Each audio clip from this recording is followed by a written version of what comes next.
আল্লাহ তাআলা সূরা আনআমের ৫৫ নম্বর আয়াতে বলেছেন, ওয়াকাযালিকা নুফাসসিলুল আয়াতি ওয়ালিতাস্তাবিনা সাবিলুল মুজরিমুন।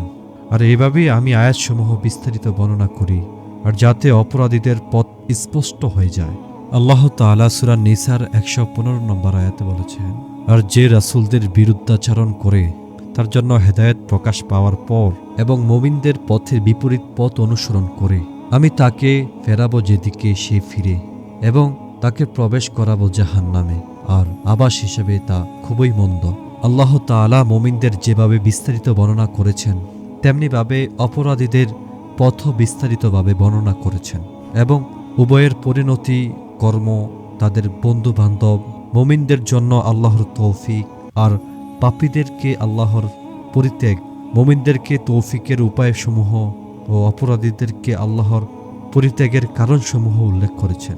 আল্লাহ এই দুটি বিষয় তার কিতাব আল কুরআনে সুস্পষ্ট করেছেন, খুলে বলেছেন, ব্যাখ্যা করেছেন, এবং এই দুটি পথ স্পষ্ট করার কারণও বিস্তারিতভাবে উল্লেখ করেছেন, যাতে আলো ও অন্ধকার দর্শনের ন্যায় চক্ষুবানরা তা দেখতে পায় ও বুঝতে পারে।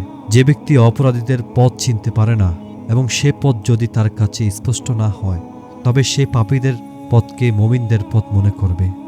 বিশ্বাস, ইলম ও আমলের ক্ষেত্রে যেমনটি এই উম্মতের মাঝে পরিলক্ষিত হয়, যেগুলো পাপী, কাফির ও রাসূলদের শত্রুর পথ, সেগুলো সম্পর্কে জ্ঞান না থাকায় তারা এই পথকে মুমিনদের পথের মধ্যে অন্তর্ভুক্ত করে ফেলেছে, এবং তারা সেদিকে মানুষকে ডাকছে।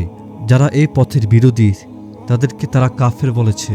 আল্লাহ ও তার রাসূল সাল্লাল্লাহু আলাইহি ওয়াসাল্লাম যা কিছু হারাম করেছেন সেগুলোকে তারা হালাল মনে করেছে, যেমনটি করেছে অধিকাংশ বেদাআতীরা, বিশেষ করে জাহমিয়া, কাদারিয়া, খাওয়ারিজ, আফিজ ও তাদের অনুরূপ বেদাআতীগণ, যারা বেদাত সৃষ্টি করে লোকদেরকে সে বেদাতের দিকে আহ্বান করেছে এবং এর বিরোধীদের কাফের বলেছে।